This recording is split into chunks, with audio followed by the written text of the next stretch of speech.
నేనేం చెప్పిన మాట కాదు చలపతి శాస్త్రంలో రామచంద్రానికి అటువంటి చెప్పినటువంటి మాట రామావతారం 5 అంశాలతోనే వచ్చింది.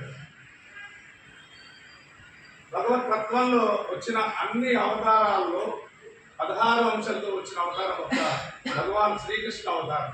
జగద్గురు శ్రీకృష్ణ అవతారం 16 అంశాలతో వచ్చింది. షోడశ కళా ప్రపూర్ణ.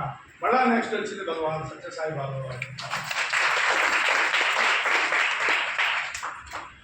అందుకే అంత వైభవం.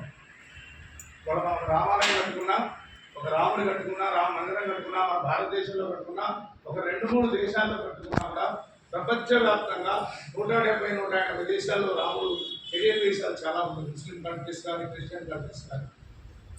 కృష్ణుడు తెలవకపోవచ్చు. యేసుక్రీస్తు అంటే తెలిసినటువంటి కంట్రీస్ కొన్ని ఉన్నా కూడా ముస్లిం కంట్రీస్లో యేసుక్రీస్తు వైభవం లేదు. మహమ్మద్ ప్రవక్త వైభవం ముస్లిం కంట్రీస్లో ఉన్నా కూడా క్రిస్టియన్ కంట్రీస్లో లేదు. మనం అనుకునే షిరిడి సాయి మహారాష్ట్ర, పంజాబ్, భారతదేశంలో కొన్ని రాష్ట్రాల్లో ఉన్నా, మన తెలుగు వాళ్ళు వెళ్ళినటువంటి ఆస్ట్రేలియానో, అమెరికానో, కెనడాలోనో ఉన్నా చాలా పరిమితమైనటువంటి. కానీ భగవాన్ సత్యసాయి యొక్క అవతారం 180 దేశాల్లో కూడా, ఈవెన్ క్రిస్టియన్ కంట్రీస్లో వాళ్ళ చర్చిల్లో వస్తున్నారు. వీళ్ళందరూ అమెరికా చెప్తారు, మేము కూడా వెళ్ళి చూశాను. చర్చిల్లోనే భగవంతుడి యొక్క వైభవం నడుస్తూ ఉంది సత్యసాయి. అట్లాగే దుబాయ్, ఖతార్,